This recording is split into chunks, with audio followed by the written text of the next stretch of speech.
Welcome back, campers. That was Caitlin. And that was Genevieve. And you have arrived at Camping is Cancelled. This is part 2 and the final part of our blind read of the article You Can Run by Barry Meier for atavist.com. Should we just dive in? Yeah, I'm eager. Yeah. I mean, I don't think we need to do a recap or anything because if this is your first time tuning in, do not start here. Go back and start with part 1 or you will have no idea what's going on. And if you're just coming from part 1, you probably want to stop hearing us gab and get to the point. So let's dive right back in. Lights out, campers. Oh man, the mountains call my number one. I'm just a life-size lottery ticket in the hand of the one. Fugitives. Erin and Meredith sat in the lounge of the Panama City airport, feeding quarters into slot machines. Their parents had given them rolls of coins, said they'd be back soon, then left the airport to go into the city. Here's some money, kids. Gamble. You know what? That would have had me sat for a little bit. Oh, I would have loved that. A roll of quarters? Yeah. Ooh, I do love That sounds quarters. like a good time. 2 weeks had passed since the girls learned that they were leaving their lives behind. After meeting Leah in the motel room in Windsor, Ontario, they went with her to Toronto to reunite with their father. John was growing a mustache and told them that they would be embarking on a fantastic adventure.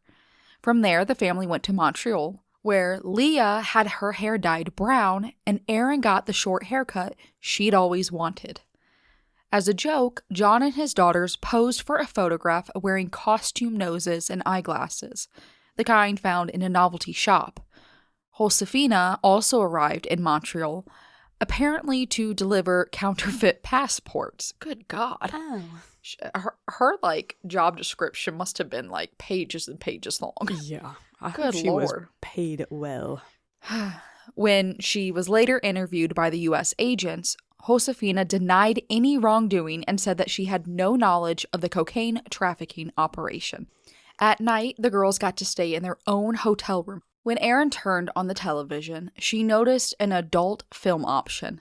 She and Meredith had never watched porn before. Erin hit play. Oh my God. Interesting. That was just a weird little tidbit because Yeah. it does not continue from there. Never watched porn before. Want to watch it? Yeah, Erin sure. hit play. Ding! Play. Oh my God. That was a canon event. Oh my gosh. From Canada, the McCanns flew to Mexico. Until then, Erin had sometimes enjoyed feeling like she was kind of a spy, complete with an alias, a disguise, and fake documents. But during the 6-hour trip to Mexico City, reality began to set in. She sat next to her mother in the smoking section, telling her about all of the parties and bar mitzvahs she would miss in Fox Chapel, as though her adolescent commitments might have the power to turn the plane around. After a few days in Mexico City, the McCanns left for Guayaquil, Guayaquil, I believe. but John said he needed to make a brief stopover in Panama City. While Erin and Meredith played the slots, he and Leah went to the Panamanian bank to withdraw drug profits John and Steve had deposited there. John had decided where his family were going to start their new life: Mallorca. Spain was a mecca for fugitives because the country's loose extradition laws. Its scenic southern coast, the Costa del Sol, became known as the Costa del Crime because of its popularity with people on the lam. Didn't know that. It's a nice way to do it. Costa del Crime. Okay, guys. Jen, I think we need to go. Yeah. Sounds like, Business expense. yeah. The coast of Business Spain. write-off. Mallorca was also a favorite destination for criminals fleeing justice. In Guayaquil, John made the necessary travel arrangements, while Erin and Meredith took a few Spanish lessons. But when the McCanns arrived at the airport for their flight to Spain, they had a snag. Authorities wouldn't let Meredith board because of a problem with her documents. So while Leah and Erin flew to Europe, John and Meredith stayed behind. They would follow a couple weeks later once Meredith's papers were sorted. To Erin, the hotel where the family first stayed in Mallorca felt like a palace, and, in fact, it once was. The Castillo Hotel San Vida was housed in a 13th century castle, and the walls of its majestic lobby were decorated with beautiful tapestries and portraits of Spanish nobles. Outside, a sprawling veranda looked out on the island's main city, Palma, and beyond it, the blue-green Mediterranean. Oh my God. Take me there. I wish. The signatures of celebrities who had visited were written on the hotel as well. One day, according to Erin, she and Leah caught a glimpse of a current guest, General Muammar Gaddafi, the notorious military ruler of Libya. Back in the U.S., the hunt to find the McCanns was underway. The Blairs were among the first people questioned by federal agents. Aletta said she and Rocky had learned of their friend's disappearance after returning from a brief vacation and, here we go, Jen, and finding that the McCanns' dogs had been left behind. Okay, do not leave your dogs behind. Absolutely not. Oh. She told investigators that she didn't have a clue where the McCanns were and described how John and Leah had suddenly begun spending money in 1982 with abandon. Along with the gifts John had bought his wife and daughters, he had outfitted their house with an expensive high-tech security apparatus, the kind that used electronic beams to detect intruders. The alarm system was unbelievable, Aletta told authorities. I'm just picturing the thing in Spy Kids that's like all the green lasers going across the room. Or like in all of any spy movie they've got that in the room. But that's immediately what I pictured, that their entire courtyard is just that. Bing. Pretty awesome. Very retro. Yes. Rocky said that he and his wife had never believed John's stories about shrimp farming, and that when he pressed John to tell him the truth, John had confided that he was getting rich trading foreign currencies. According to Rocky, John also said that he paid lower income taxes by shifting money through banks in Panama and Switzerland. And an IRS agent said that it sounded a lot like money laundering. Yeah. Aletta is deceased. In a brief interview, I'm sorry. Well, now we jump to Aletta is deceased. Okay. Aletta's deceased. Rest in peace. In a brief interview, Rocky said he did not recall his precise interactions with federal officials investigating John. Agents also met with a helicopter pilot who had known John in Fox Chapel. The man told them about a recent telephone call he received from John after the McCanns vanished. Quote, "I've got some problems. I had to leave," he recalled John saying. "I won't tell you where I am, but I'm fine. Leah and the children are with me. Everybody is fine. I've got money. Money is no problem." By the late fall of 1984, Erin and Meredith were students at the Baleares International College on Mallorca. Along with learning Spanish, they struggled to remember their aliases, Alexandra and Elizabeth Gregor, and that they were from Philadelphia, not Pittsburgh. Their father warned them never to use their real names, and they had messed up only once. One day, Erin got so annoyed at her little sister that she screamed out her full name, Meredith Logan McCann, in front of other kids, then quickly tried to cover the mistake by telling them that her sister made up names for herself. Not long before Thanksgiving, Sally, now 7 months pregnant, joined the McCanns on Mallorca. She and Steve had been in Switzerland, but decided that Costa Rica would be a better place to hole up. Oh, remember, Sally was trying to get pregnant. Yeah. And she she wanted to divorce him, but yeah, was like 4 months pregnant. Yeah. That's horrible. Oh, that's right. Sally was planning to stay with Leah while Steve flew to Central America to check things out. Sally remained haunted by the memory of Erin and Meredith pleading with their mother in the Ontario motel room, hoping she would let them return to Fox Chapel to their happy childhoods. On Mallorca, she saw that little had changed. Erin was constantly fighting with Leah. "I hate you," she would scream. "I don't want to be here with you." Sometimes she threatened to turn her parents in, though she never meant it. She didn't want her family torn apart. After a week, Steve arrived in Mallorca to pick up Sally. Unbeknownst to his wife, he hadn't gone to Costa Rica, but to Detroit, where he'd kept a large stash of money and valuable items. The trip had been anything but smooth. According to an account in the Detroit Free Press, as Steve crossed into the U.S., a border agent became suspicious of his passport, it was indeed fake, and placed him in an interview room. The agent stepped out, and when he returned, he noticed that a ceiling tile had been dislodged. Fucking idiot. Oh my God. Good Lord. Pushing it aside, he pulled out several documents featuring Steve's photograph and the name Esteban Phillips Gonzalez. Steve had apparently stashed them there, hoping that the agent wouldn't find them. Steve was charged with carrying a counterfeit passport. When he didn't show up for a court hearing, the feds issued a warrant and a manhunt ensued.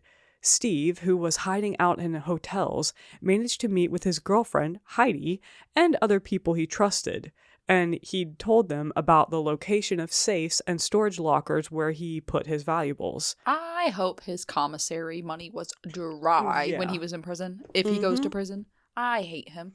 Yeah, for sure. A few days later, Steve's inner circle rendezvoused in the parking lot of a Bob's Big Boy and deposited the money, jewelry, and other items they retrieved for him in the trunk of a waiting car. "I guess it's time for me to leave," Steve said. Oh my God. Good Lord. Together, he and Heidi flew to Dallas with a duffel bag stuffed with cash. He had offered to get Heidi a fake passport so they could continue to see each other abroad, but that never happened. Steve continued on to Mallorca, and from there he and Sally flew to Costa Rica. A few months later, Sally gave birth to a baby girl. Oh. Sally, run. The baby girl. Run. In December 1984, a front-page article appeared in the Pittsburgh Post-Gazette about the McCanns' mysterious disappearance, and John suspected involvement in cocaine trafficking. It featured a photograph of the family's Fox Chapel home and interviews with neighbors. The article began, "Where is John H. McCann III?" Erin didn't know about the piece. In the pre-internet world, she had no clue that her family was now infamous. That's so trippy. It feels like, it's funny, they're like on the cusp of the modern world as we know it, but the access we have to everything now is so instantaneous that it's hard for me to even wrap my mind around that there's a part, basically the whole US knows that your family's name, and there's like this huge manhunt happening for you, and you just have no clue. Because there's no smartphones, there's no internet, like, no clue. That's crazy. By early 1985, Erin and Meredith were settling into Mallorca. Erin had a moped she zipped around on, sometimes going with a friend to bars where they danced and smoked cigarettes. John still traveled a lot for work, or so the girls thought. When he was home, the family gathered in the living room of their rented villa to watch installments of the British film series Carry On, among the few English-language options at the local video store. Then, in March 1985, John sat his daughters down and told them that they would be leaving Mallorca for Canada. Damn. Did That's you a look up landscape pictures of this shift. place, Jen? 'Cause Mallorca? yes. Oh, it's stunning. I wouldn't want to leave there for Canada. oh my God, I mean, Canada is stunning. beautiful to watch on a documentary from the safety of my own sofa. Yeah. But I think of just the like rugged wilderness when I think of Canada. And then Mallorca is this beautiful island town, Stunning. vacation vibe, Yeah, Mediterranean I'm more in my sea, vacation vibes like, time right now. Yeah. Vacation era. Yes. Yeah. My bank account ain't, but my mind is. Mallorca's not the place that you're going to die of exposure if you're not indoors with electricity or be Some eaten parts, alive most by parts. bears or mosquitoes. The mosquitoes. Not that I do not have the immense flies. respect for Canada and love Canadian people. Y'all are awesome. But if it's between the two different places to reside, Kid me, I'm leaning Mallorca. I'm going to go with the Amalfi Coast. Not saying it's the Amalfi Coast, but you know what I mean. Same damn thing. Oh, Steve and Sally had moved there from Costa Rica. That is too much moving. it is. I guess And with when a you're on the baby, run, oh you my just. gosh. But how much would that F you up as a kid? I know if you're a military kid, you're going to be moving around a ton and that's going to be very difficult. But we're talking about like country jumping. Like, exactly. And You're your going critical from North develop- America, Central, Yeah. South, Europe. Like, Mm-hmm. that is That'd be too much. Really difficult. And they're not really being told why either. No, Yeah. it's the shroud of like mystique and dishonesty while you're being plucked around from place to place. That would be really difficult. No wonder Ugh. the girls are difficult and angry and Oh, yeah. bickering with each other and their parents. So, yeah, Steve, Sally, back to Canada from Costa Mhm. Rica, and John and Leah wanted to be closer to them. But first, John said the family would be stopping in England to look at a boarding school for Erin. It was the girls' second trip to the UK since fleeing Fox Chapel. The first, according to Erin, had been an exercise in opulence. The family stayed in a 5-star hotel in London, went to the Ritz for tea, shopped at luxury stores, and saw West End musicals. This time, everything was second rated. Despite his financial and legal problems, John still harbored a long-time dream of sending Erin to an elite boarding school. Okay, so not a nun Okay. one. Okay. He had become fixated on one called the Royal Naval School, which was located in Haslemere, a quaint village about an hour outside of London. While traveling there by train, John prepped everyone in the family to play their part. They were the Jordan family, he said. Erin's name was Christine. Oh, for fuck's sake. During her interview with the headmistress, Erin kept thinking that she was now living a lie within a lie.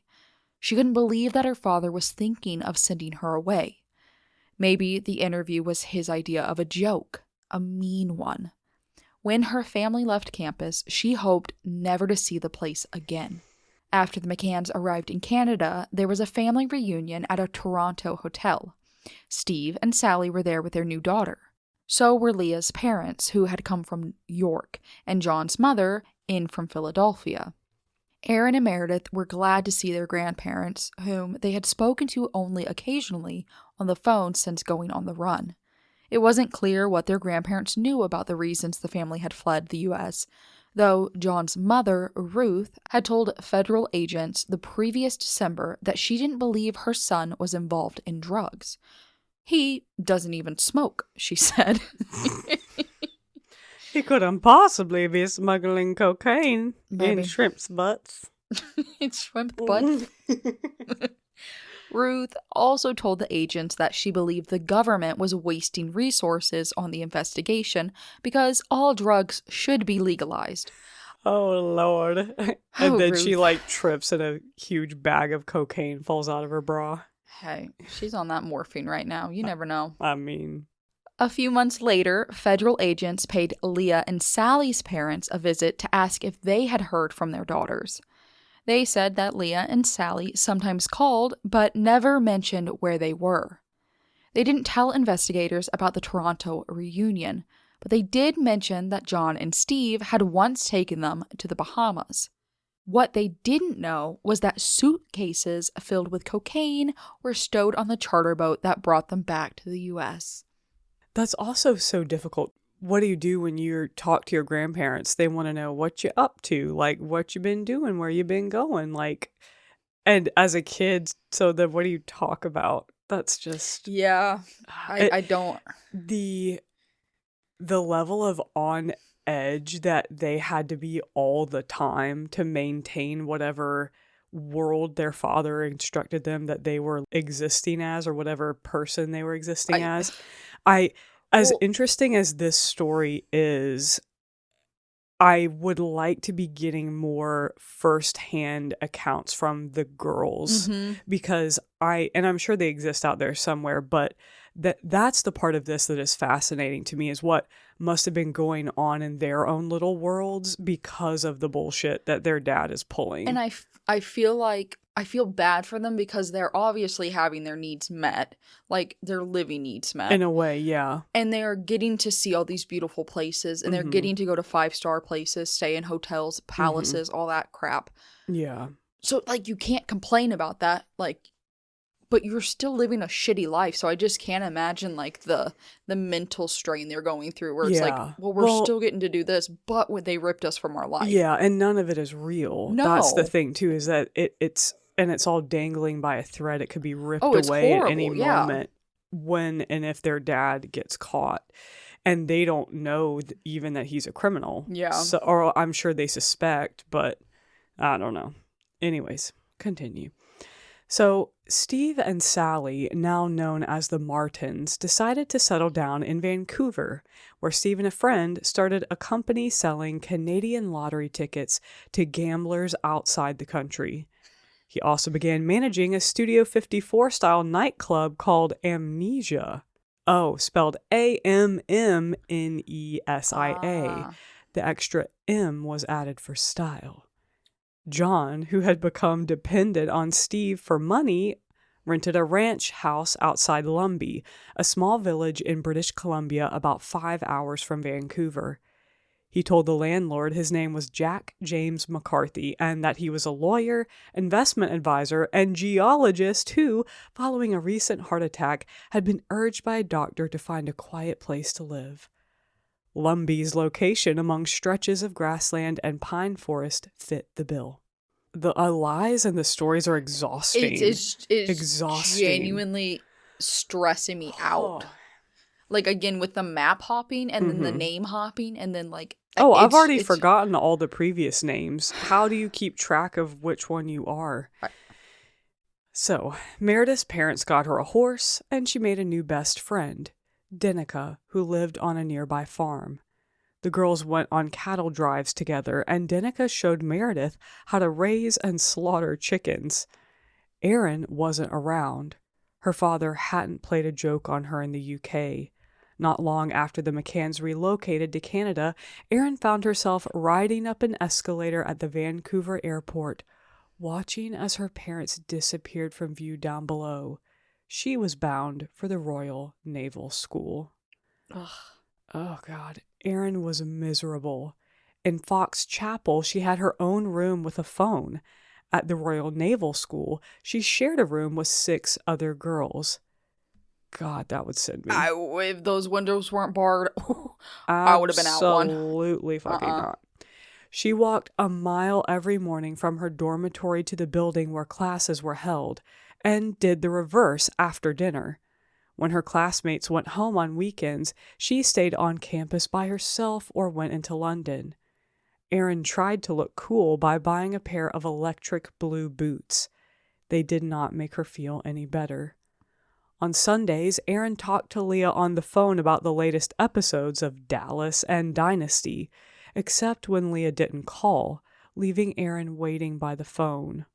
This is so sad. Fuck them. This is so sad. Ugh.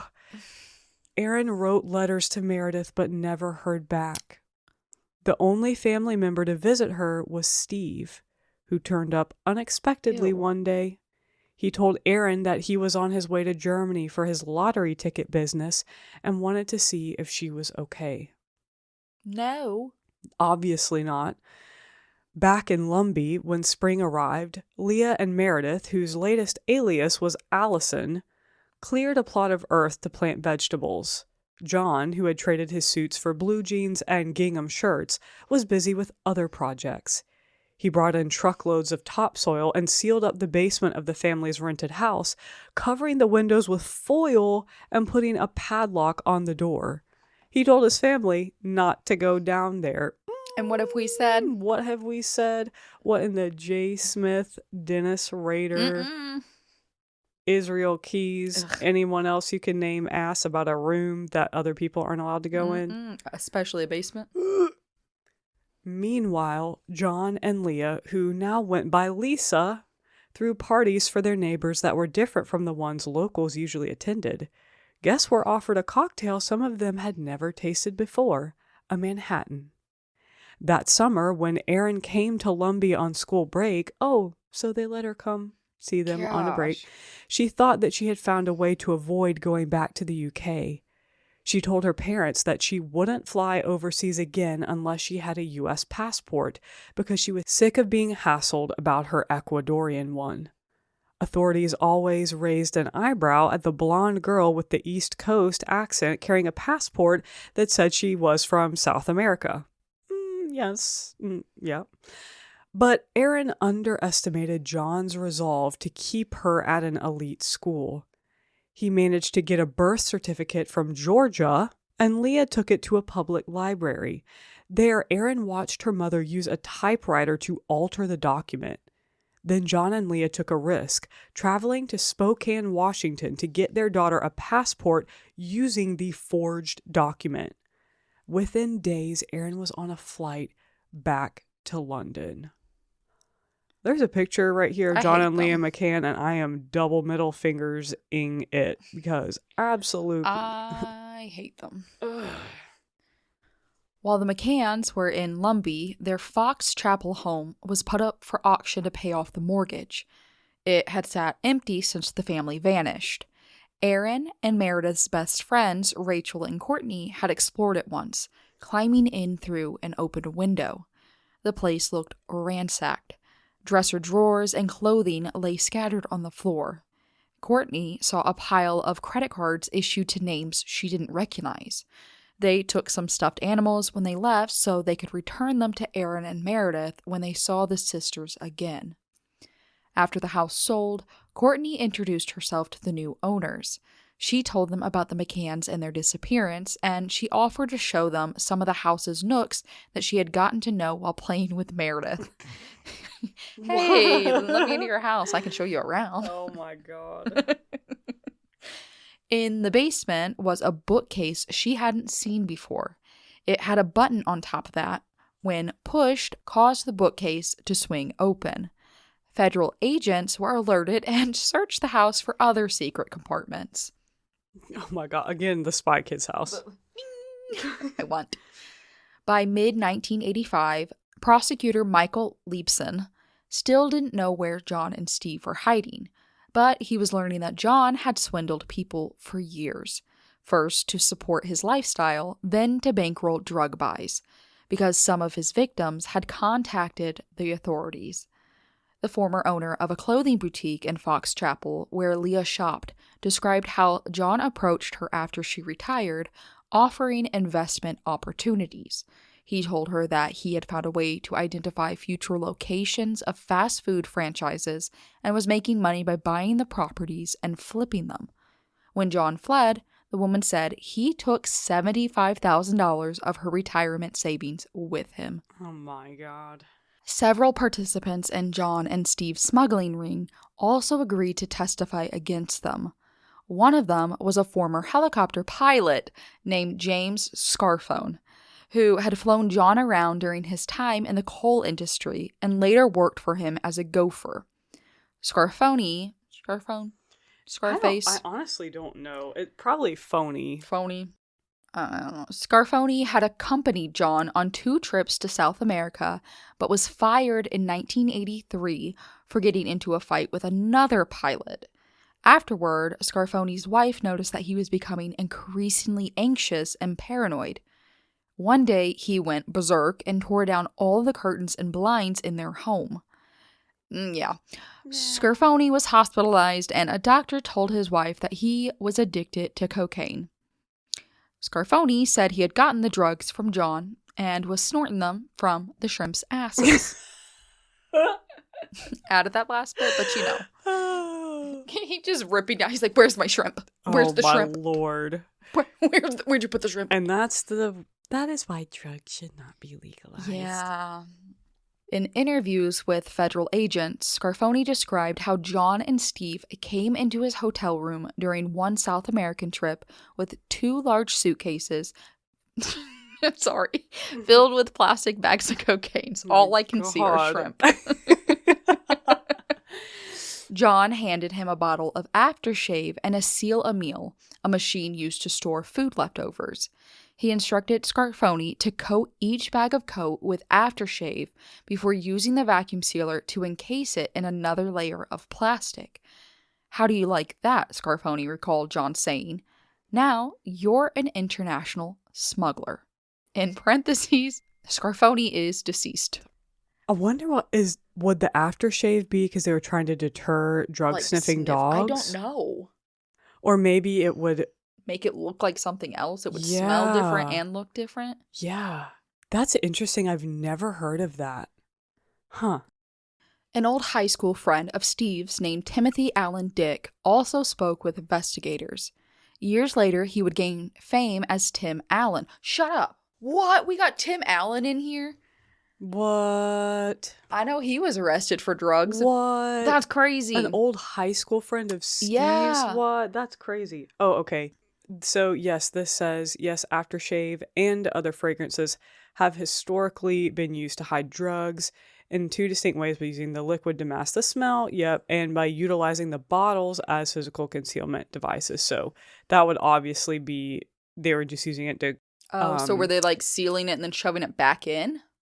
No, so they were putting it in the cocaine was in one bag, and then they would seal it, and then they would put it in another bag, fill that with aftershave, and then seal it all. Okay. And the aftershave was like a layer that they thought, it says, would deter sniffer dogs. But according to law enforcement, this tactic does not work on trained sniffer dogs because a dog's olfactory system does not blend scents together the way a human nose does.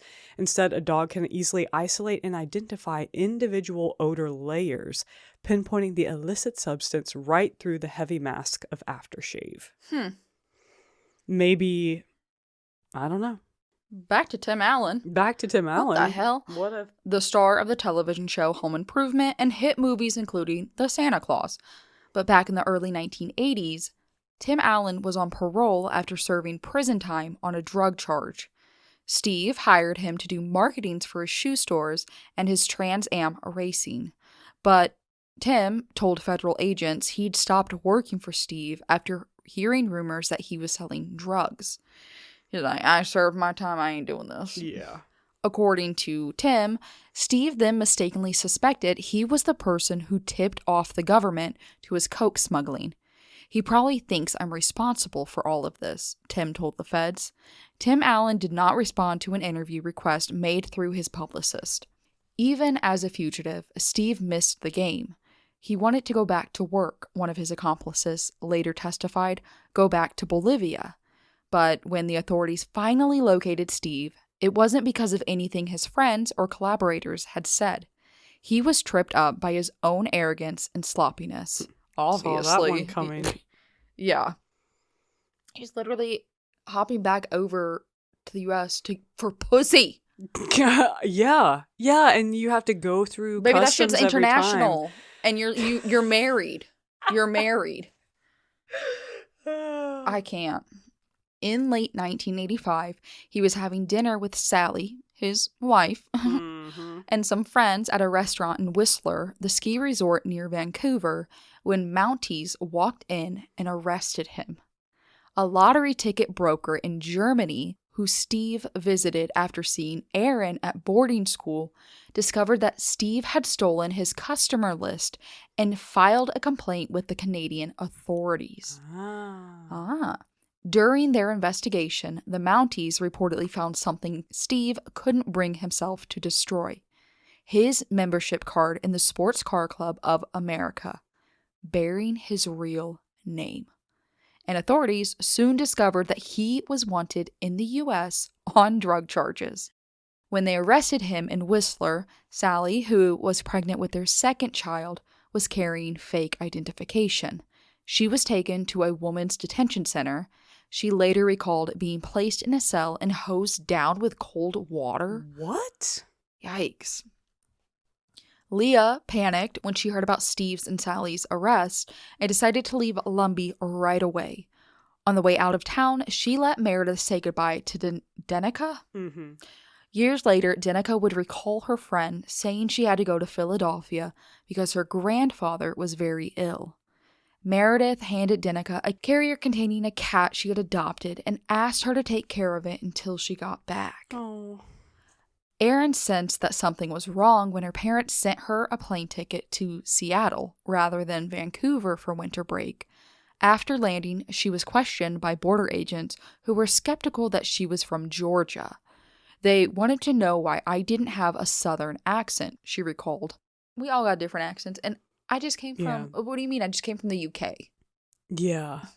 I'm also from the deep south, and people all the time don't believe me when I say that I'm born and raised in Charleston, South Carolina, because I really, comparatively to most people who grow up there, I don't have that But neither do southern your siblings. accent. And No. I don't think your dad does either. Mm-mm. Your mom does. Yeah. I do not think your dad somewhat, but no.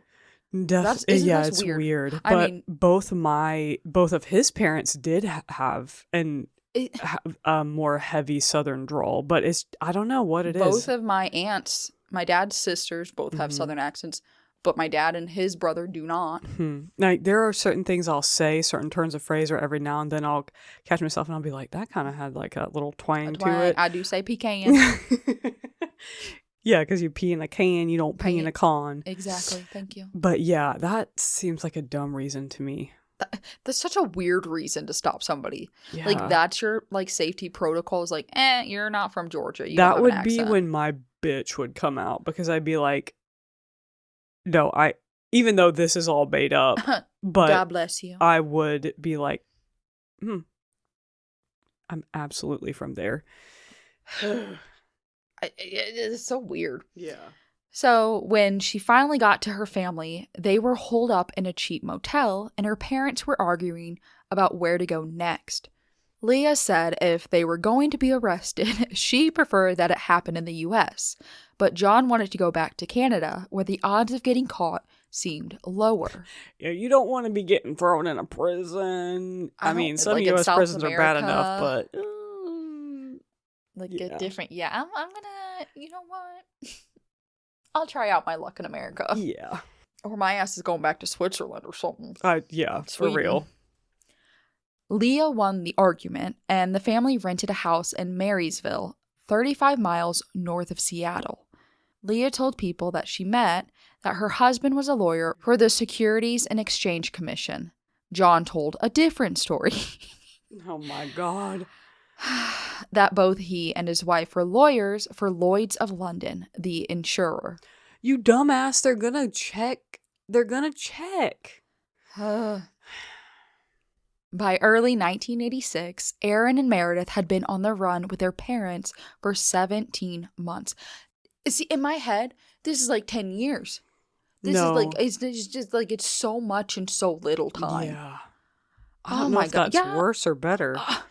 Probably better in the long run because it's less of their life that's being taken up. But the Hey, the dogs are still alive. Oh, thank God. But the chameleoning of the parents and what they're expected to change into, yeah, you would be mentally and emotionally whiplashed for sure. I mean, it had to be exhausting. Mm-hmm. Erin was thrilled that she didn't have to go back to boarding school and she could begin to rebel. She told her mother that she wanted birth control pills so she could start having sex. She just went out with it. Damn. She also began smoking pot. She knew that her father would flip if he found out, but she didn't care. During a class skiing trip, she got so stoned, she veered off course on a hill and found herself waist deep in snow. Oh my gosh. She's lucky she's alive. I know. I was like waiting for the parentheses. Erin is no Deceased. longer alive. Everybody's deceased in parentheses. I know. Good Lord. But I mean, I can't blame her because, Oh no. like you say all the time, respect is earned, not given. And what have either of her parents done besides order her around and tell her what name she's allowed to call herself or her siblings and where she's going to live and what she's going to do?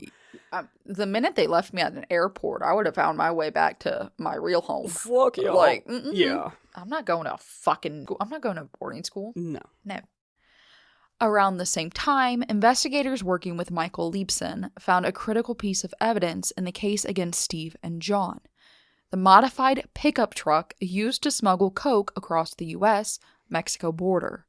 When mechanics took it apart, they discovered the hidden compartments. It's a work of art, a person working with the feds later said, with real admiration. John kept disappearing from Marysville, telling his daughters that he had to go to Lumbee to pick up dishes and other things they had left behind. Desperate for cash, he was also plotting new crimes. He contacted a former associate who had helped him and Steve buy cocaine in Bolivia and suggested the man invest in a new drug deal. But John's real intention, he later said, was to rip off the ex-associate. Shocker. What a little weasel. One evening in early February, Leah and his daughters expected him back, but he never arrived. We were supposed to go to the movies and were waiting for him, Erin recalled. We went to bed that night thinking something had happened.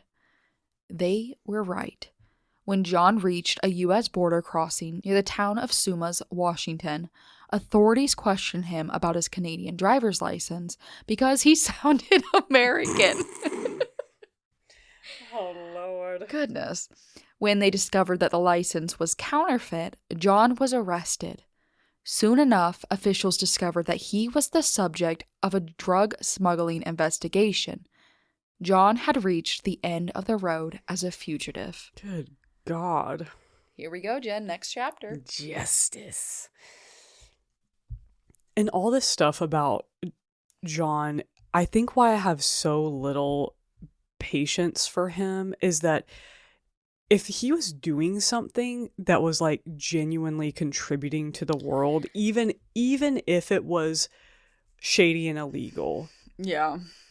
or if he was somebody that operated by like a strong moral code, but he's just a fucking like weaselly leech, scamming people, bullshitting people, treating his kids like crap, and his like wife only caring about the status of his kids. And I have just as much of an issue with Sally because she's fully aware of everything she's doing, going along with it and helping him do it. Yeah. They're just terrible. They're trashy people who just want to live a bougie lifestyle. And he is using his like, he has a conniving criminal mind that clearly he's an intelligent person that could be used in so many different ways, like go to work for the FBI and be an, I don't know. It just grinds my gears so much when people like this. If he had put in the effort to actually become a lawyer, he could, like, I don't know. Anyways, Justice, the title of this section. Leah told the girls only that their father had been detained, not why or what it might mean for him or for them. She then decided to go back to Fox Chapel, where she hoped that she still had friends. She put her daughters in a van and started driving east. It was the middle of winter, and there were snowstorms along the way. The van felt hermetic. Behind her mother's seat, Erin noticed a bag containing the ingredients needed to make a Manhattan. Each night, when they stopped at a motel to sleep, Leah mixed herself several drinks. They didn't find a warm welcome in Fox Chapel. Newspapers in Pittsburgh were filled with articles about John's arrest and alleged drug business, and when Leah and the girls went to see the Blairs, no one was comfortable. Julie, the girls' favorite sitter, had moved into an apartment above the Blairs' garage and filled it with furniture from the McCanns' old home. I'm sorry. What? She's about, you're not getting this back. That is hilarious. I feel like that's very Gen Z. Hey. Oh, thrifty. Love you, Gen Z. Exactly. Yes, it's thrifty. I would have done the same shit. You ain't coming back. I mean, that's a nice it's touch. Just sitting there. Erin briefly saw her friend Rachel, whom she'd once raced motorbikes with, but that was awkward too. The only place left for Leah and her daughters to go was York. Her parents' home was tiny. At first, she and the girls slept in the same room.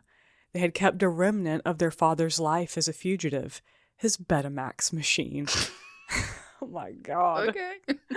Could have been like a Rolex. His Betamax machine. Hey, you know what? They had their entertainment. There you go. To make money, Leah decided to sell some of the jewelry John had given her. But when she brought a few pieces to a store, she was told they were fake. Well, I guess the Betamax probably was more valuable then. What a piece of shit. I know. God, did I not say at the very start of this, is like, you can be a gangster, but you better be an honest gangster. And he was not. No. Ew. Leah needed a job. She hadn't worked since Erin was born, but still had her law license, so she applied for an opening as an assistant prosecutor in the York County District Attorney's Office. Wow. Good for her, I guess. I mean... Your license lasted that long? Don't you have to, like... Well, I know it's very difficult to pass the bar to begin with, so once you're licensed to practice law, I'm sure there's things you have to do to maintain it, but again, Yeah. I don't know. I feel like any other type of Then license you hold, you have to continue. renewed, Yeah. or like paying fees on Like it. CCs or I don't know. Yeah. I don't know. Anywho, That's worked a out. good question. At least she wasn't lying about her degree and stuff. Ain't that the truth? I forgot she actually had a law license. Her initial interview went well. She told the district attorney that she had avoided being served a federal subpoena, but since resolved the matter. The DA invited her back for a second interview. Ooh, that's also bold that she's going to the DA's office and she's been a fugitive for the last however many months. But when Leah returned to the county courthouse at the appointed time, agents arrested her. A federal grand jury in Detroit had just indicted her, John, Steve, and Sally, along with 20 other people on drug-related charges. Soon after, John and Leah were also indicted by a separate grand jury in Pittsburgh for income tax evasion. If this hadn't happened, the York County District Attorney told a reporter, quote, I probably would have offered her a job. Ooh. Yikes. Leah was soon arraigned in court in Pittsburgh. When she walked out after being released on bail, press photographers were waiting. She was dressed in a linen suit and broad-brimmed hat, and was wearing the gold Rolex John had given her. That, at least, was real. Oh, Good. It's man. giving Meredith from Parent Trap. Oh my God, absolutely. That's who I've been picturing. Yeah, now that you've said now that. I see that, yeah. Yeah. Oh my God, you're so right. Ooh. For Erin and Meredith, Mhm. the first few months in York were awful. 2 years earlier, they only had to ask for what they wanted. Now, to earn pocket money, Erin made sandwiches after school at a deli in the York Outlet Mall. Articles about their parents kept appearing in the papers, and while awaiting trial, John remained in custody. He didn't get bail. I wouldn't trust him. No. Meanwhile, Leah went about life as if everything were normal, even though it was decidedly not. As a condition of her release on bail, she had to report every day to a probation officer. Erin and Meredith kept asking their mother to explain what their father had done and what she had known about it. Usually, Leah didn't respond. When she did, it was only to say that prosecutors had accused their father of drug trafficking to force him to plead guilty to tax crimes. The charges against her, she said, were baseless, part of a pressure campaign. Erin, who was nearly 16, began to suspect that her father had done something really wrong, but she kept her suspicion to herself. In the summer of 1986, Leah sent the girls on separate trips. Erin went to see friends in Pittsburgh while Meredith flew to Lumbee to spend time with Denica. By then, Denica had learned her friend's real name, and she told Meredith what everyone in Lumbee already knew. John had been growing pot in a hydroponic farm he built in the basement of the house the McCanns had rented. What? I hope y'all are just as confused as me, because this is too much. It's too much. I'm exhausted. But also, they you had all coulda- that cocaine. Just stick with pot from the beginning, babe. Yeah. Would have been fine, probably. Not the shrimp cocaine. Cocaine shrimp. Instead of cocaine bear, it's cocaine shrimp. Cocaine shrimp. I love it. Oh my gosh. I'm having a hoot with the cocaine I shrimp. know. Shrimps is drugs, cocaine shrimp. Alternate title to this episode. Cocaine shrimp. Oh my gosh. The discovery came to light when new renters moved in and found that the septic system wasn't working. The pipes, it turned out, were clogged with marijuana. Oh my God. Apparently, John intended to sell his crop to patrons at Ammmnesia, Steve's Vancouver's nightclub. Meredith seemed devastated by the revelation. That night, Danica listened as her friend cried in bed. Oh my God, the picture of Leah coming out of court. She is. Literally looks like, what'd you say, Meredith, the Isn't that girlfriend? her? Yeah, in from the Parent Trap? I think like so. Meredith mixed with Yzma. Oh, yeah, I could totally see it. The headline, there's a photo in this article, a newspaper clipping about John's plea deal in 1986, and it says, McCann guilty in dope ring, wife's counts to be dismissed. And it's a photo of Leah McCann, and she's got these huge sunglasses on, big old broad brim hat, big old earrings, and she's like literally clutching her pearls. Yes, literally clutching her pearls. Oh my God. Look, it's like frail and oppressed. That shit pisses me off. Oh my gosh. The big old Rolex on her hand. John and Leah were scheduled to go on trial together in the fall of 1986. On the eve of the proceedings, however, there was a dramatic development. John agreed to plead guilty if prosecutors dropped the charges against Leah. Because of the extent of his drug crimes, he faced the possibility of life in prison. The plea deal was a rare selfless act on his part, though Leah didn't strike Michael Liebson as especially grateful. Impatient was more like it. In a court hearing, while the deal was still being hammered out, Liebson heard Leah tell John that her charges weren't going to be dismissed until his case was finalized. "What else do you want me to do?" John replied. Baby, be grateful. Yeah. He's trying. Yeah. You just went along with it because you wanted to be the arm candy. Mm-hmm. And have your Manhattans and... Yep. You helped dig your little grave. Yeah. Yeah, at the very beginning, You brought your kids into this, so Yeah.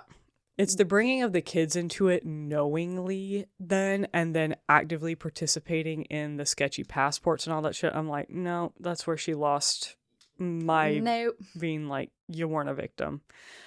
6 months later, Meredith and Erin sat next to their mother in a Detroit courtroom to learn John's fate. Erin had always idolized her father, but now she understood how much of what he had given her family, their lavish life in Fox Chapel, the fancy gifts, the luxury trips to Florida, was connected to cocaine.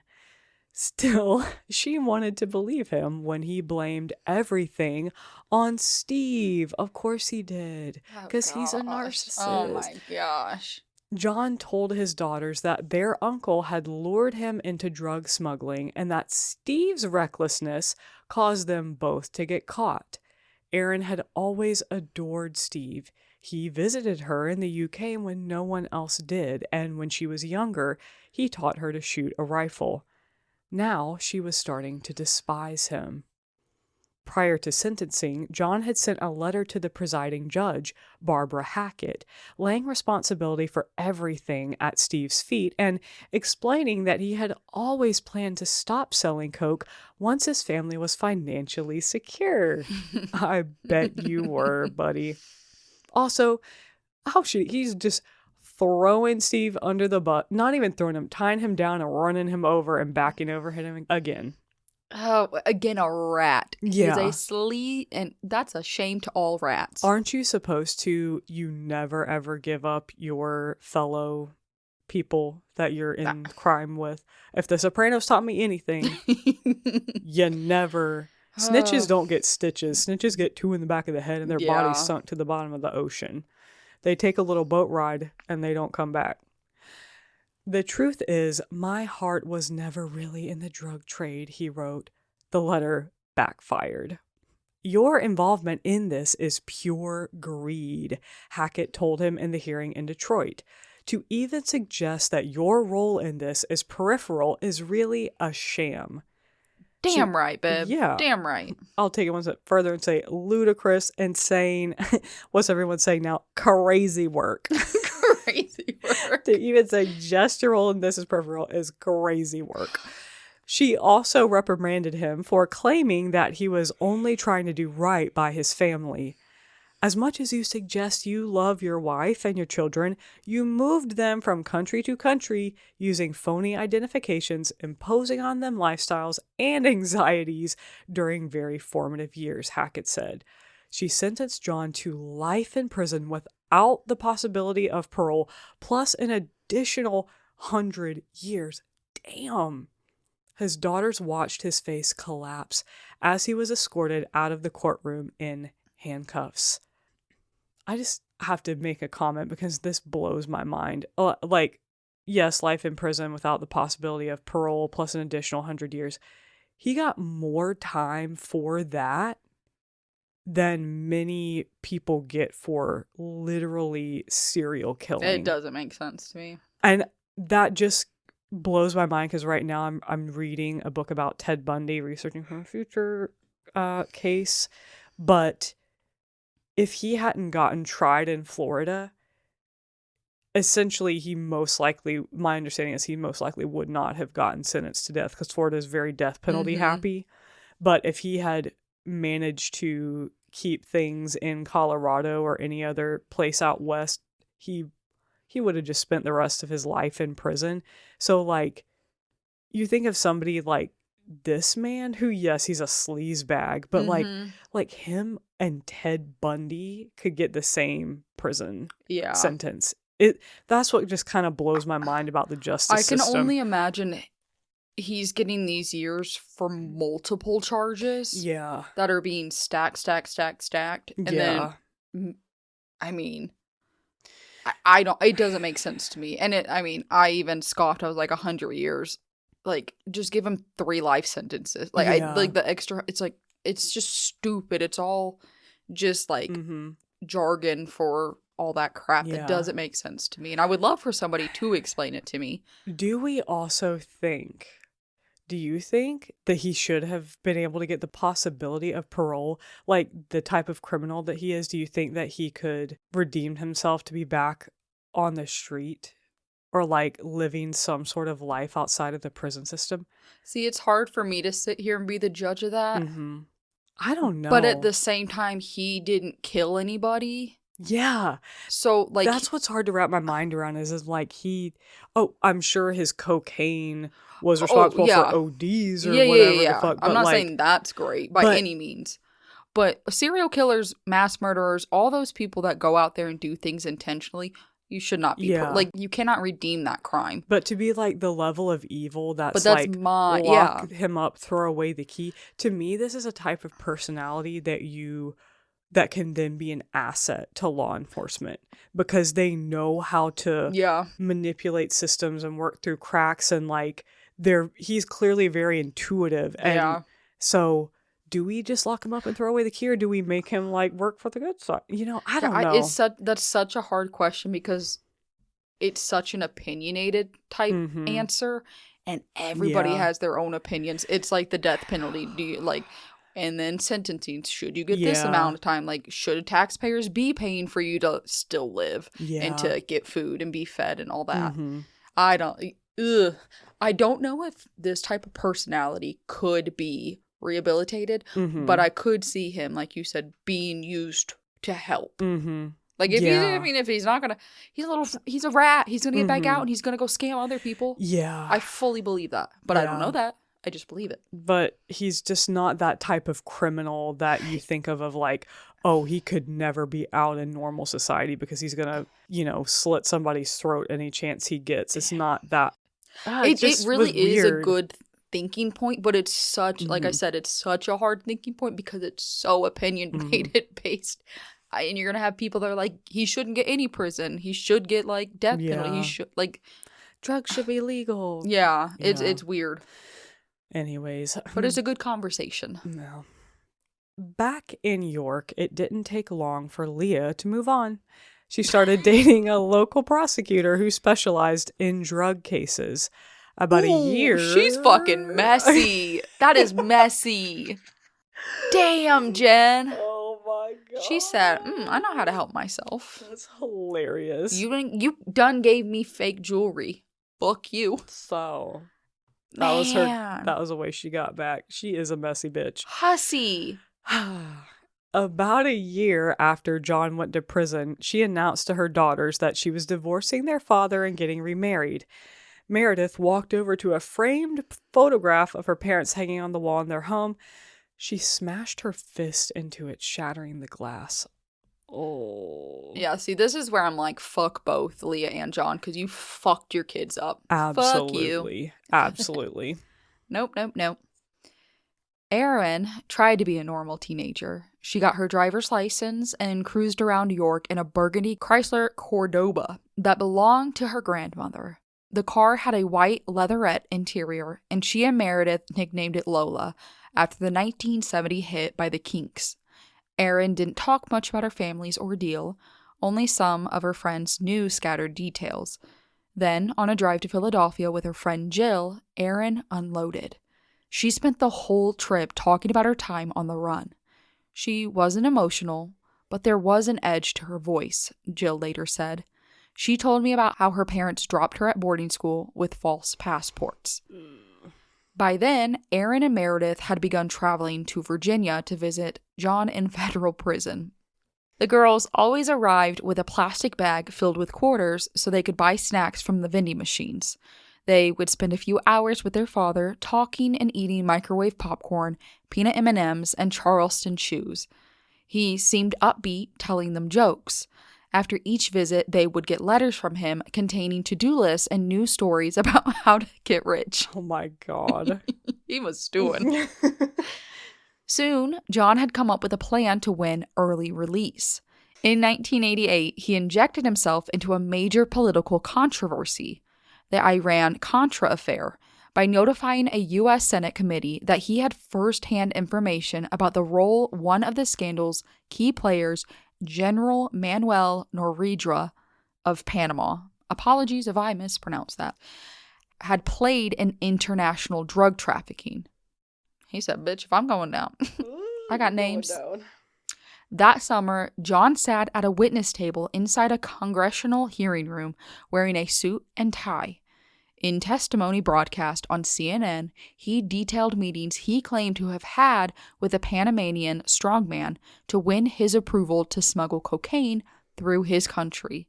At one point, John claimed Noriega had pointed to a folder on his desk, alleging that it was from the CIA and contained information about John and his family. Wife, children, where we lived, what business I had been in, John testified. 2 senators told John that they didn't believe him. They said staffers had discovered that he'd flunked out of law school and that he hadn't always used the name John H. McCann III. They also pointed out that Manuel Noriega hardly spoke English and that John didn't speak Spanish. How could the 2 men have had the detailed conversations John was describing? Lacking proof of his claims, John went back to prison, no closer to release. Here she comes again, y'all. By 1988, Sally had returned to the U.S., pled guilty to tax evasion, and been sentenced to 5 years of probation. Steve remained a free man. Fuck this man. Fuck him. Fighting extradition from Canada while running Ammmnesia.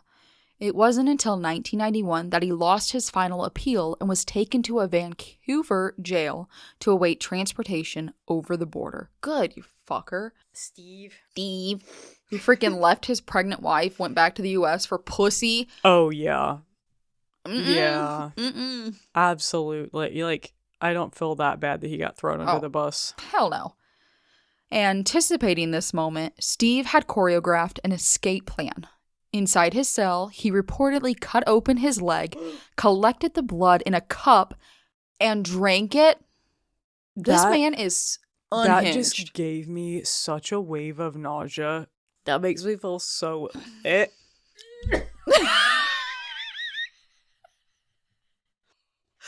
never don't think thought... I've ever seen you gag. Wow. Wow. think I'll be okay. I don't know why that just filled me with so much revulsion. Cover your ears for the next part. Oh, I don't think that's ever happened to me before. A new experience at 35 years old. You cured my disgust. Oh. Oh, I don't like that, though. Oh, please continue. I did get the goosey bumps. I'll hold it together. So, yeah, that. Then, after eating lunch, he began vomiting up blood and was brought to a nearby hospital. Oh. How do you know that you're going to throw it up? He probably made himself throw up. Or you just... I mean, blood is so salty. I had a friend, and I still like we haven't talked since high school. Mm-hmm. Good person, lover. As a kid, she used to, like, if she got a cut on her finger, would just suck on it. She's like, it tastes like chicken. And I'm like, okay. Okay. And this is well before Twilight. Well before Twilight. We need to find out if she has a special on the Oxygen Network, a crime. Teacher at a Catholic school. Oh, okay. Makes it. The blood of Christ compels you or whatever. The blood of myself. An accomplice walked into the facility waving a revolver and ordered Steve's unarmed guards to remove his handcuffs. Steve then jumped into a waiting van and disappeared. What? Again, this story is unhinged. What? He remained on the lam for 4 months before Mounties captured him and extradited him to Detroit. They were like, you're not even worth our time. Here you go, U.S. Bye. See, in 1992, Steve was sentenced to 30 years in prison. Why is he not facing the same punishment or worse for, like, evading them for longer? I mean, doing more. John got life plus 100 damn years. See, that doesn't make sense to me at all. In September 1996, Erin and Meredith greeted guests at a restaurant in Summers Point, located at the site of Bay Shores, one of the bars where their father worked the door decades before. A few days earlier, John had died. There's John's death note. It wasn't in parentheses like the others. A few days earlier, John had died from leukemia at age 54. That is young. In a federal prison hospital in Minneapolis. Leah attended the memorial. After refusing for years to visit John behind bars, she'd started to do so in the months before his death. Susan, the woman who decades earlier had turned down John's marriage proposal, was also at the gathering. She and John had remained close. In the late 1970s, when she was going through a divorce, John secretly flew to Atlanta to see her. Oh, of course he did. Yep. He bought her a house and a new Mercedes-Benz and gave her $25,000 to start a catering business. After Susan remarried, she continued to see John and even spoke with him by telephone the night before he died. Damn. A woman named Marie, who saw John while he was behind bars, also attended, bringing snapshots of John with Erin, Meredith, and his mother during prison visits. John had changed during his decade of incarceration. He had become fit from lifting weights and riding a stationary bike. The hours he spent sunning himself in the yard had turned his skin caramel-colored. Dressed in his prison uniform of a beige short-sleeve shirt, beige pants, and a woven belt, John looked like a trim cruise ship captain ready for his next voyage. Emotionally, though, he was the same. Even in prison, he continued to try to control his daughters. For years, he told Erin that she needed to become an investment banker, even though she wasn't interested in finance. He told both daughters where they should go to college, and his appetite for schemes never diminished. After Erin got married, John tried to persuade her husband to go in on a phone sex business and split the profits with him. What the fuck? I can't even fully laugh. I'm so... Oh my God. Could you imagine? Mr. Hamilton, Mr. Tony, I know you're listening. Could you imagine your dad calling Josh to propose that, or my dad to Jacob? My God. That is... That is so... This man is unhinged. But you know what? Of all the schemes he came up with, that probably was the most legal and somehow, would have some way. been made the most clean money. What? That's insane. What? Oh. He's just on his stationary bike like, ooh. From sex. prison. Yeah, On the stationary bike. What? Erin's husband will love this one. God. In his final days, John wrote farewell letters to 4 people: his mother, Erin, Meredith, and Susan. John thanked his mom for believing in him and understanding his strengths and weaknesses. I also am sure that you of all people know that I couldn't resist all of that money for selling a powder that grew on trees to fools who paid thousands of dollars to shove it up their noses, he said. What an adventure. What profits. I mean, I'm so sorry, I should not be laughing. I mean, That's a great way wrong? to come. Is he wrong? does that mean he's right? No. No. But is he wrong? Yeah. Can 2 things be true at the same Yes. time? What an Oh my adventure. God. What profits. God. He told Erin that he was proud of her decision to become a lawyer, but joked that even on my deathbed, he still thought she needed to get an MBA. He assured her that she could count on him for guidance after he was gone. Ugh. All you have to do is think about me and I will be there, he wrote. You can ask me anything and you will know the answer. Shut up. Baby, you're John. the devil on her shoulder, if Yeah. anything. Also, again, how narcissistic to be like, I am your inner Yeah. voice. Ugh. You'll never escape me. Yeah. Ugh. When the memorial in Summers Point concluded, Meredith and Erin walked to the town's waterfront. As a young man, John had loved to water ski there and impress girls by doing tricks. It was a cold, windy day. His daughters threw his ashes toward the water. The wind blew them back. Sorry. Oh my God. One, I feel like that's very appropriate. Narcissist.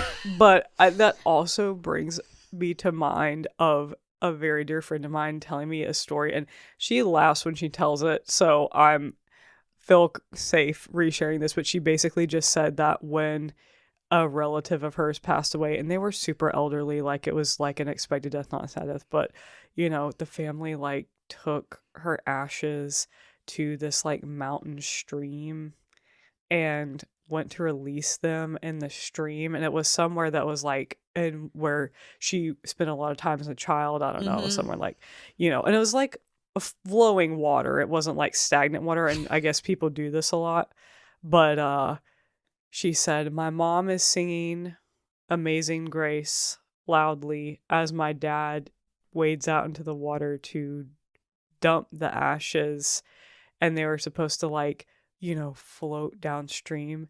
But she said when my dad went to pour them out, they just kind of came all out. The bag ripped. They just came out in the big clump that just like and suck. This is a suck. And didn't go anywhere. And it was just a shallow stream of now Amazing.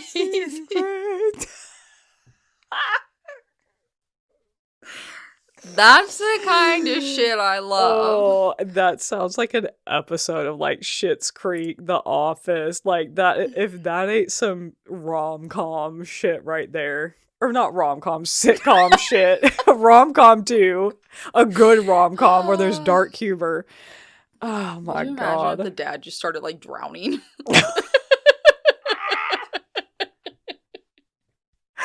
No, you drowned in your grandmother-in-law's ashes. Plunk. What? Oh my Oh, God. rest in peace, Grandma. That's funny. Oh man. Oh gosh. Stuff like that can be funny when they were like Yes. 150,000 Yes. years old when they died, you know. Yeah. Yeah. But that's also funny. Or they're a piece of shit criminal. Yes. It's good to laugh in times of sorrow. Yes. Good to laugh when the wind's blowing ashes back in your face of your cremated felon father. Now that'll make me gag. That'll make me gag. Revelations. In 2011, Erin sat inside a rented apartment in Avalon, New Jersey, a beach town not far from Summers Point, looking at the boxes she'd rescued years earlier from the trash outside her mother's house. She hoped what was inside would help her write about her childhood. Leah had gotten the boxes from prosecutors in 1986. At the time, both she and John were awaiting trial, and the feds were obligated to share the evidence they had gathered in their investigation. Erin wasn't sure why her mother decided to reveal their existence when she did, roughly 15 years later, but she guessed that it had something to do with a therapy session. Leah had never sought counseling for herself or her daughters after their ordeal, but when Erin's marriage fell apart, she began seeing a therapist. Eventually, her bottled-up anger about her childhood and sense of abandonment spilled out, and Erin's therapist suggested that she invite her mother and Meredith to a session. That'd be awkward. Yeah. It was a marathon affair, during which Leah acknowledged that she bore some blame for what had happened to their family. Baby, you 50-50. Yeah. Meh. Yeah, some. In Erin's recollection, her therapist jumped in, assuring Leah that she too was a victim who hadn't been given many choices. I'll agree with that to an extent. Yeah. To an extent. To an extent. Sometime after that, Erin got the call from her mother that sent her racing to York to save the boxes. Erin brought them home. Beneath their worn lids, they held scores of legal-size folders, each labeled with a different person's name. There were names of the McCanns' neighbors in Fox Chapel and of her father's business associates. There were names Erin didn't recognize. Investigators working with Michael Leibson had interviewed roughly 100 people. Many of the files contained transcripts of those conversations. Others held reams of grand jury testimony from witnesses set to appear at John and Leah's trial. Over the next few years, Erin was too overwhelmed with work to examine the box's contents closely. Occasionally, she would pull out a file and skim it, and most of what she read pertained to Steve. But her therapist kept urging her to write a book about her past. Baby, your therapist just wanted the bag. She was... Yeah. It's just like a journal, not a book. Yeah, that's It weird seems- to be it- like, write a book about it. Yeah, I don't like it. Yeah. That's me. Finally, in 2011, Erin took the plunge. She quit her job, paid off her student loans, and took the boxes to Avalon. But she didn't write a book. She didn't even read most of the files. During her years of therapy, she had worked through much of her anger towards her parents, and she realized that she didn't want to get back on an emotional roller coaster she might not be able to step off of. Also, her relationship with her mother had dramatically changed since Leah gave her the boxes. She became my best friend, Erin said. Over the previous decade, Erin and Leah had started vacationing together, sometimes going to the Lago Mar in Fort Lauderdale. Erin had also become her mother's caretaker. Leah's descent into alcoholism accelerated during her second marriage, which ended in the late 90s. She spent most evenings drinking at a restaurant in York. One day, the owner of the law firm where Leah worked alerted Erin about her mother's behavior. Erin helped organize an intervention, but after a stint in rehab, Leah started drinking again. That's sad. When Erin moved to Avalon, Leah spent summer weekends there. Her health was starting to fail. Alcohol abuse had desiccated her appearance, and she had heart problems and respiratory disease from decades of smoking. Jeez. Erin kept the boxes of files in a closet. She thought she might revisit them someday, but now wasn't the time. A decade later, Sally traveled to York to see Leah.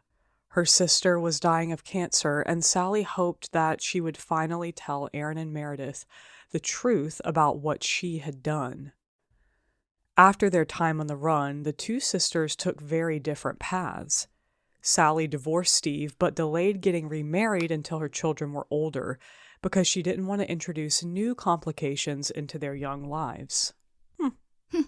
I like Sally. Yeah. And I've liked Sally from the beginning. Yep. She also spent time in therapy talking about the choices she'd made. Sally knew that Leah had been aware of John's crimes, just as she had known about Steve's. She understood why her sister never admitted her complicity. Leah was desperate to protect her reputation and her law license, and she didn't want Erin and Meredith to think less of her. But Sally also saw the toll Leah's secrets took on their daughters. And also, I mean, she did all this work to get a law license. She didn't even use it. Yeah. You know, like, I don't know. It's weird. As an adult, Meredith largely avoided traveling, something that Sally thought was a result of her being forced as a child to cross borders with fake passports. Erin couldn't stand Steve and thought of him as the real villain in her family story. She didn't know, because Leah never told her, that Steve and Sally tried to convince John not to send Erin to boarding school. They had even offered to host her in Vancouver so she could go to a good school there while the rest of her family was in Lumbee. John refused, and Leah didn't intervene, because they're both pieces of shit. And what did her going to that school prove or do? Like, I don't get it. It didn't do anything but traumatize her further. Once, when Leah and Sally were together, Leah broke down in tears and told her sister that she shouldn't have followed John and would never forgive herself for what she'd done to her daughters.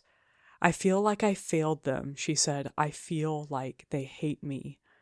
Now, as Leah faced her final days, Sally told her that there was still time to free herself and her daughters by being honest. "You have to look them in the eyes," she said. "They know you love them." Leah tried to apologize, but it was difficult for her to admit to everything she'd done. One day, she sat outside smoking a cigarette and told Erin how badly she felt about abandoning her at boarding school. "I have forgiven you," Erin told her mother. "You need to forgive yourself." It was Meredith who finally went through the boxes in earnest. She got them from Erin in 2024, 3 years after their mother's death, and not long after the sisters appeared together on a podcast in Pittsburgh, hosted by Aletta and Rocky Blair's son, Audrey, who goes by Wiz. "I remember the day you didn't show up for school, Meredith," Wiz said, "and then you didn't show up the next day. Y'all just disappeared."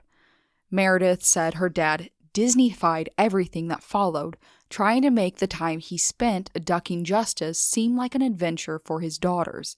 "He loved that we were world travelers before the age of 15, she said. She pointed out that she and Erin still didn't know the whole story of what happened. "We only know it from a 13 and 10-year-old perspective," she said. The boxes changed that. It was clear that their father had never been Steve's pawn. The John McCann who emerged from the files didn't need help to embrace a life of crime. He was a career con man and a sociopath who lied to his daughters and everyone else about everything. He'd also dreamed of becoming a cocaine kingpin. "John was talking to me about bringing it in containers," one source told federal agents. "Freighters full of it." According to Erin, Meredith called her when she found the folders about Jim Scarfoni, the helicopter pilot who had worked for John. Apparently, along with helping their father smuggle coke, Scarfoni had acted as an enforcer, once going to the home of a drug dealer who owed John money, brandishing a pistol at the dealer's wife and telling her that her husband better pay up. And there's where, like, the hurt in the actual crime, I think, comes into play. Yeah. Erin and Meredith also discovered that their father had numerous affairs, including one that took place even as he was uprooting their lives in Fox Chapel. A former secretary of John's told federal agents that he had urged her in the fall of 1984 to get a passport so their romance could continue abroad. "The depth and scope of all of his lies was broader than I had ever imagined," Erin said. We were all props in his play. But it was the material in the boxes about their mother that really hit hard. One of the files pertaining to Leah contained a single piece of paper, a memo, that mentioned Meredith directly. It was written by the federal agents who came to the Fox Chapel house in September 1984 to serve subpoenas. Upon arriving at the McCanns' residence, the memo read, "A young female child answered the door." There was also a copy of Leah's indictment and the evidence investigators amassed implicating her in John's crimes. A source had told federal agents that he believed Leah had, quote, full knowledge of whatever it is that John McCann is fleeing from. One of Steve's associates also testified before a grand jury that Leah was a part of the smuggling operation. He recalled her telling him how much she hated having to wait in a Fort Lauderdale hotel with suitcases of cocaine until Steve's associates came to get them. Leah had to sit in the room to guard the coke to make sure no one would rob them, the man testified. It's funny because, like, this stuff, I don't know if this stuff is supposed to be a revelation to us as well, or just the daughters. Yeah, but I'm like, I'm not surprised in the slightest. I've assumed that she was in on it from the beginning. Like, I've never thought that she was just some innocent doe being yanked around by him. I don't know. Like, her being the complete innocent victim, it just can't be painted in my head. Yeah, no. I mean, I guess it's revelatory to Erin and her sister. Yeah. When Erin told Sally about the files, Sally sent her nieces another document that Leah had given her back in 1987. It was the transcript of an interview IRS agents conducted with Leah right after John cut the deal that shielded her from prosecution. The agents asked her whether John had any bank accounts or property abroad so that those assets could be seized. Leah said she wasn't aware of any. Then their questions became sharper. The agents clearly believed that Leah was guilty, even if she was off the hook, and they ticked through the evidence against her. When they pointed out that her signature was on false income tax filings she and John had submitted to the government, she said that she never read documents John told her to sign. Same. Oh my God. Same. When they asked why she had stopped keeping detailed check ledgers in 1982 and began paying for everything in cash, she said that she had no idea. Leah claimed she never knew about John's basement pot farm in Lumbee and insisted that she had only learned he was smuggling coke 3 months before the family left the U.S. When the agents repeated the testimony about how she had guarded suitcases containing coke, she dismissed it as absurd. There was never a time, any friend who knows me will tell you, that I ever stayed inside while the sun was out, she said. Sun was out, she was tanted. Sally knew the man who testified about Leah's alleged activities in Fort Lauderdale and thought he might have lied. But reading the IRS interview nearly 4 decades after the fact, Sally also suspected that Leah hadn't been truthful. Her sister was a lawyer who read documents carefully and understood business matters. That's so true. Mm-hmm. Sally believed that Leah wanted the agents to know she was angry and resented being challenged. At the end of the interview, Leah made a statement similar to what she would tell her daughters over the years. "I think you know damn well I never had anything to do with cocaine," she told the agents. John and Leah always controlled what their daughters knew about the past.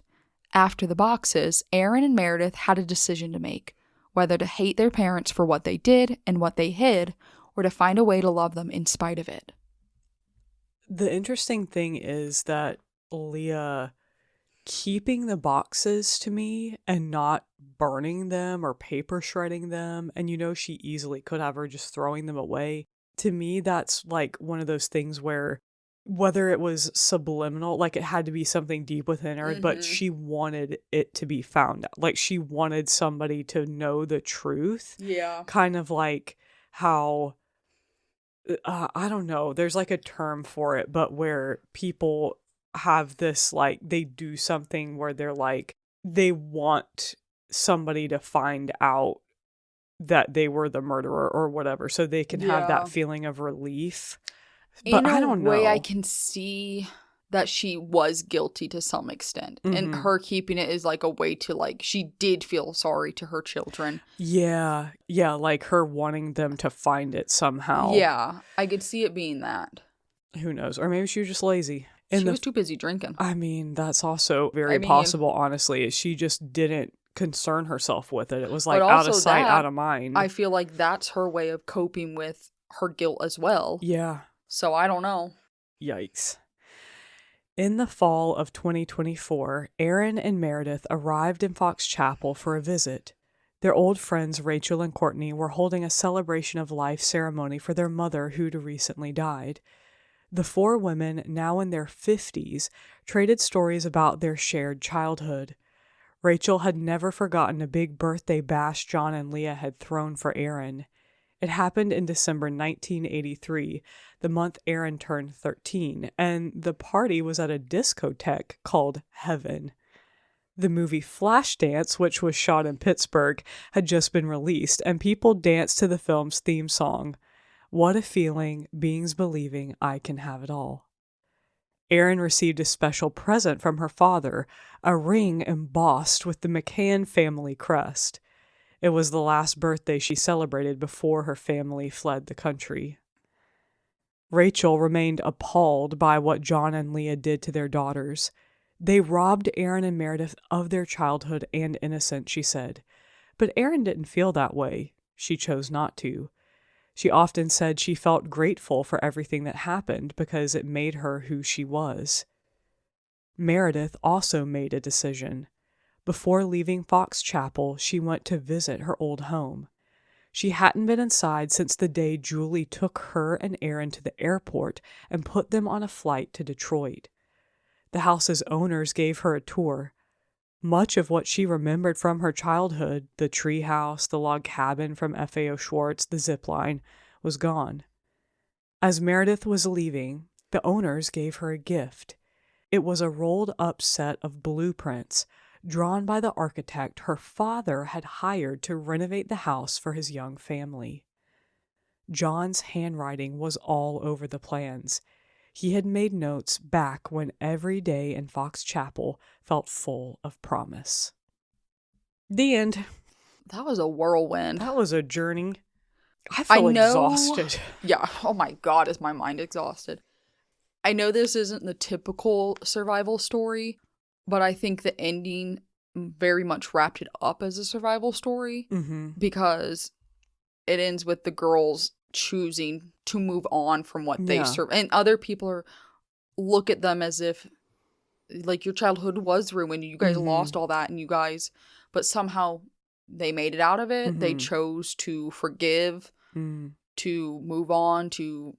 There's also that element to it where it is a survival story, but not in the sensational type that is easily condensed into, like when we covered Juliana Kupke's story, there's an event where like your life there's is... a traumatic event where your physical being is in danger of imminent death, but and they you could rise have, above. if had they not been who they were, they could have easily just gone down a path of self-destruction like their mom. Yes. And not survived. Yes, and this I think is much more of a testament to resilience in the face of terrible decisions made by the people who were supposed to love them and protect them, and that they survived, meaning who they were and the lives that they chose to build for themselves were not destroyed by the terrible decisions of their parents. And they very easily could have been.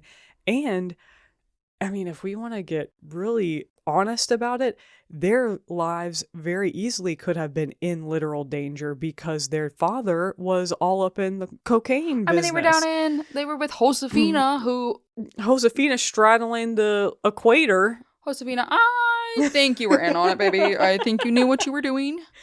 And you kind of scared me. Wait, in the PS, Josefina ended up with the full fortune, and she became the kingpin. Oh my God. Bringing freights of drugs.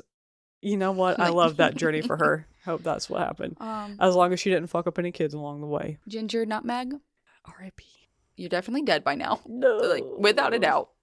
Yeah. But I hope you both lived long, beautiful lives. Yeah. Maybe Julie took them too, along with the furniture. You know she at least probably, like, helped them. Yeah. You mean Josefina? No. Julie, their babysitter, that, like, took their furniture and was living above the... Oh, you mean helped the dogs? Yeah. Oh, Not I hope so. Josefina. Thought you meant Julie helped John and Leah McCann. I was like, I don't think she was involved in that. And Josefina, I don't think she was going to help the dogs. I think she was cutthroat. Yeah, and she also wasn't around in Fox Chapel. No. That happened later. But yeah, John McCann, schemer to the very end. Leah, somebody who, I hate to say it, but it was like, it seems like she was a very weak person. Yeah. Who let her desire for money and nice things, like she wanted the status, and that was spoken of in the article. And it sucks because she was an educated woman with a good degree. She could have had a good career path. She could have made it herself. Yeah, what she wanted, that life of leisure and that status. And she's like, bitch, would you think I'm gonna sit inside the hotel with a bag of cocaine when the sun is shining? No. I could be out on the beach right now, top off, getting sunned.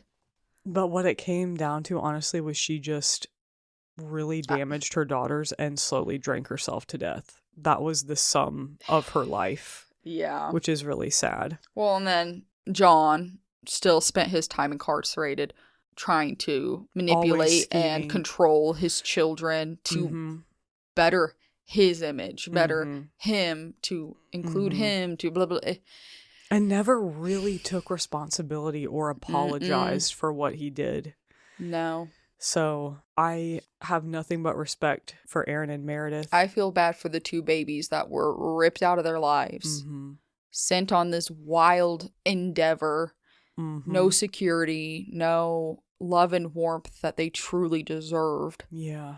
And then, I mean, they're thrust back into their old world and they're not really accepted because that life has moved on. Yeah. While they were not there. And then, their parents, you have these boxes kind of holding the truth, but you already made the truth up for yourself. Yeah. What a mess. Y'all don't do drugs. Don't do drugs. I mean, fuck the government for the most part. Because fuck taxes. Fuck the taxes. But y'all, don't evade the taxes. Okay? At the same time, there are rules. There are laws. It's just not worth it. No, it's really not. They don't have Peloton and bikes there. They probably have like the old ones that pinch your butt. Yeah. Jail's not worth it. Cocaine. No. Free the shrimp. The side effects alone of cocaine, if we learn nothing from Robert Chambers' story of what that does to you. I've seen pictures of people's nostrils just being burnt out. Oh, and the cocaine bloat that your face gets. Ew. Pot's legalized in most places, so you do what you gotta do. That's right. Stick with pot. That's the moral of this story. Yeah. Oh my gosh. Oh my god. Yeah. Right. Well, guys. Hopefully it made your day. Yes. Not the opposite. That was a very long, slow burn story that felt kind of, I don't want to be rude, but it felt like kind of a slog at times. So if you made it to the end, was like, and that's not to diminish in any way the thank you so much that the Meredith and Erin were willing to have their story be told. And I'm slog. I don't mean that their story is boring. I mean just the spinning of all the rigmarole that their parents put them through. It was just like, and then this happened, and then this happened, and this, and you're like, my God, can these people be like in prison already? Literally. Anyways. Anywho. May Erin and Meredith live long, beautiful lives for the rest of their days. And thank you for sharing their trauma with the world. God. Trauma and drama. Trauma and drama. Our new little show that Jen and I will be bringing. Oh, man. Yeah, guys. Okay, guys. Well, with that, we're going to end. Yes. The world is a scary place. So always remember to have courage and stay kind. Of a bitch. Bye.